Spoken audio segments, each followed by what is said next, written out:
Hello everyone, welcome back to the Questing Bard. I'm Angela Antano, of course the Questing Bard herself. So, it's been a week since my last video. So what's been going on in the world of my writing? Everything has been going well. I've been working continuously on the first draft. The first draft is a little slow. I've had some distractions going on and I'm trying to get rid of it. It's more like an obsession distraction thing. And I'll explain more about that later and maybe in another episode as we get more into August. However, I cannot explain it right now. Trust me, I want to, but I'm going to hold off on it, and I think because it'll be more relevant then. So as of now, I am currently still working on Legacy Project. It is slow. As you guys can see, I'm still working on the first draft right here. And this is just one of the scenes that is currently being written. Possibly a chapter. I'm working in chapters. It's just easier for me to work with chapter sections, you know. I don't know which way it's gonna go. If it's gonna just become a scene in a bigger chapter, or it's gonna be a chapter in itself. Most likely a chapter in itself. That's usually where my leaning goes in. Because that's just how I can easily divide the story up in different sections and parts. And see what goes, what's not working. Sometimes I have scenes. Sometimes I write a scene because a scene is like very powerful and I love what it's going on. Like there's one where the main character is looking in a hallway of portraits and stuff like that. It's very, very fascinating. And she's reflecting on herself and who she is and what she has to look up to and her future and what will become of it. Become of her life. This is how she's gonna have to live her life. Trust me, it's very sad. It's very sad what she has to go through. It makes me cry sometimes. I know, I cry for my own characters. And you're like, why do you do this? It's like, because I have to, because it's storytelling and that's what makes it legit. So that's that in that department. Right now, that's really what I'm working on. It's coming along. I'm hoping by August I should be finished with the first draft all the way. I was hoping by end of July, but things are not working according to plan. So that's what I have to deal with. Okay. I want to talk on another note. I went to the Harry Potter exhibition. Alright, so I want to tell you about the exhibition. It was amazing. It was incredible. It is in New York City right now. It's going to be there till October. I'm going to put the link down below so you guys can check it out. It is a bit pricey, like $43.50 a person. It is worth it if you're a Harry Potter fan like me. If you're not, then probably not worth the money. Yeah. But, you know, if you're somebody who is like a light Potterhead, you're not like a big person in it, but you like knowing things of how things were created and how things were made and like adapted from a book to a movie and all this stuff like about films, you'll definitely love it. It's really all about how the films and stage productions from everything, even Cursed Child. I'm not a big fan of Cursed Child. It's the whole canon issues and how it's not really like relevant and connecting to it.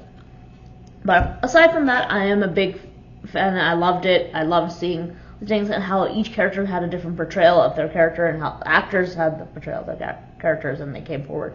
So like McGonagall, Professor McGonagall, was very interesting because she was like, well, McGonagall is Scottish, its last name is Scottish, everything's Scottish about her, so it's like, I want a lot of Celtic influence, and that dark green clothing is very Celtic-ish, and, you know, and all that stuff. So that was very intriguing to know, and like, Slughorn was like more like a proper Englishman, so he's got the tweed jackets and stuff like that, so that would define him as a proper Englishman.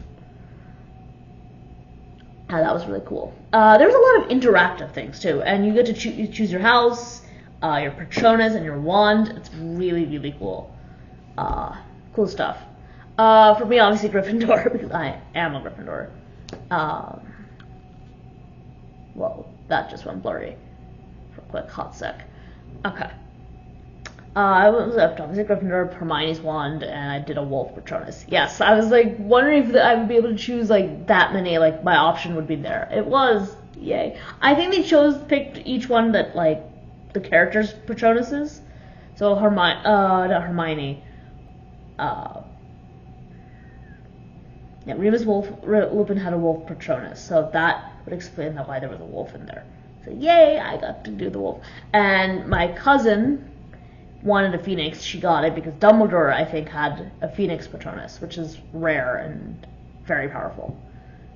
I don't know if it's more powerful than Harry's. I think it's like roughly equal, maybe slightly more. Yeah. But it makes sense because, he has a phoenix and stuff like that, and Remus being a werewolf, so. Oops, spoiler alert for those who haven't watched it. But, Harry Potter has been here for such a long time, so it's like, it's more a fair game at this point, especially if it's more public. But, if you're someone I know, I might not spoil it for you. And if you want to watch it. Alright, so that's really all I have for now. Oh, I do have this really cool mug that I got from the Harry Potter store. Yes, I had some butterbeer. I also had a cupcake from there, which was really good. I had the chocolate because I love chocolate. Chocolate one, it had like a Daily Prophet, so it wasn't the chocolate frog one, which would have been nice, but I think this one was pretty cool because I love the taste. They had the Daily Prophet on top, like a decor, and it literally tasted like paper. Like, it wasn't like papery, like disgusting paper, like something you get like a wad of paper in your mouth, like you do for spitball or something. I never did that, but I could imagine how that tastes. It's not pleasant. But this is not like an unpleasant taste. It's actually a really good taste. Like, it's sweet and it's edible. So it's nice. It was a really cool taste experience. And it was definitely unique. There was a cool new one called Matcha and Lemon. I think they were trying to do like a herbology thing, I think. I didn't get that one because the lemon just threw me off. I'm not a big fan of lemony, tarty, bitter, soury things. I'm not a big fan. I don't mind it, like, if it's there, but it's like if that's like a lemon bar, I wouldn't mind, but I would always prefer like a chocolate something. I'm just a chocolate person. I love chocolate. Alright, so what's coming up? So next week, I'm going to go into, obviously, more of the writing. What else I'm going to go into? Definitely, I'm going to be talking about more of Lindsay Puckett's novel. Hold right there. Yes, Lindsay Puckett's novel. I know I have a bookmark in it, but technically I did finish reading it. I forgot to take the bookmark out for some weird reason. But yes, I did read it. I'm going to talk more about this in detail next week. All about it, and like just about it, and my opinion, and my reviews and feedback about it. And this is her first debut novel. It was released last year in October, I think, in honor of Halloween and stuff. I think that was a very good choice. Halloween is kind of the setting of this novel, so that's like a quick hint. No spoilers, no nothing like that. I'm not going to give you guys that, so don't hold your breath. That's not going to happen. I don't spoil things to you guys, especially if it's like something like this. I don't spoil it. If it's something like everybody knows and like, oh my god, we all talk about it, then it's more or less fair game. More or less. Alright, so that's that. And we'll get into that more next week, as I explained today. That I'm still trying to figure out how to get... I really actually didn't have time to work on trying to figure out how to show you guys all the content stuff and try to make it more fun. I was going to do recording, but I didn't get the chance to do it.